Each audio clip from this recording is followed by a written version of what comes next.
Thank you very much. As Randy said, this is a rather heavy metal, and it's a good thing that I eat cheese for a living to help keep the bone density up to carry this. That's what I do. I eat cheese, and I talk about it, and I write about it. And I didn't know that this would be what I would do 36 years after leaving Hendrix, being a cheese guy. But it was my first food. And we don't always find that direct path to our niche in life, and so I had a fairly circuitous route before I came to the Artisanal Cheese Center, and authored these books. I counted up how many times I moved before I came to Hendrix College, and I lost count at 20. So I had a lot of exposure to a lot of different cultures and foods and languages.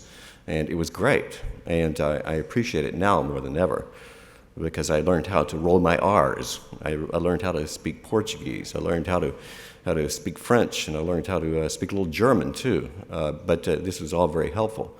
When I was making my college selection, I looked at Hendrix because I had moved around quite a bit, so I wanted to stay fairly close to my parents, who lived in Little Rock at the time.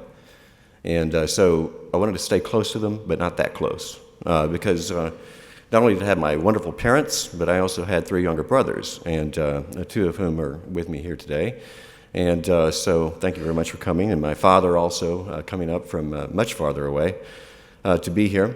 But not that I minded my little brothers, but when you're going into college and you have these 14, 12, and 9-year-old brothers, you say, "Oh, come on, now I'm a grown-up. I'm going to college."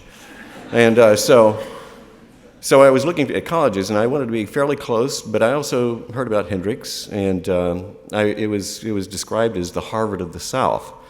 And I thought, yeah, that sounds good, and I could do that. But now, having lived in the Northeast for many years, I'd like to look at Harvard, and I visited that campus a number of times, and I would say to Harvard, consider yourself perhaps the Hendrix of the North. And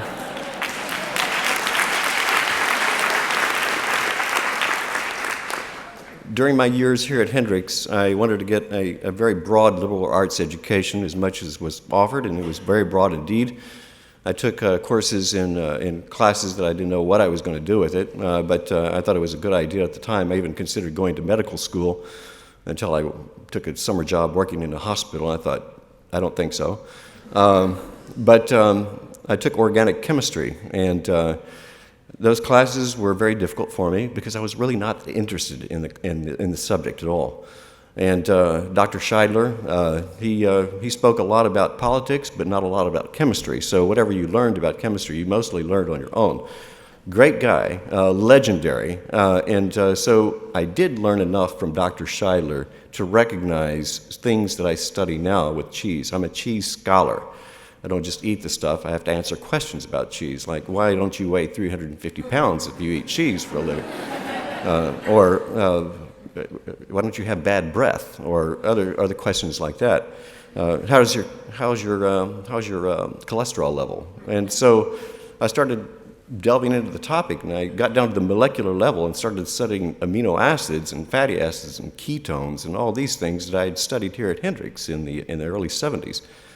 And so I also studied a little French, and that was very helpful. And I studied history of England, history of France, and of course that was very helpful too. And so I started to pick up on all these things. And that's one of the great things about the cheese world. It's a big study. It is so vast. And it's also moving. It's a multi-billion-dollar industry today. And I think that part of what is driving this cheese wave here in the United States is a recognition that it is a near-perfect food. So in a way, I found a mission. And I thought that it was not only good for the cheese industry to do what I do, but also good for our problems with health in this country. As Hippocrates said over 24 centuries ago, our food is our medicine, and our medicine is our food. And so this is what I'm trying to get back to.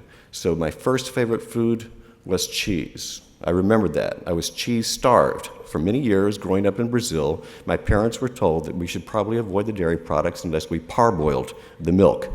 I don't remember eating very much cheese, if any, while I was living in Brazil for almost 6 years. But then when I came back, I started eating as much cheese as I possibly could to make up for that time. And if I had had cheese during those formative years from age 5 to almost 12 years old, I might be as tall as my 3 younger brothers, but I didn't have that calcium intake. But anyway, genetics do play a role.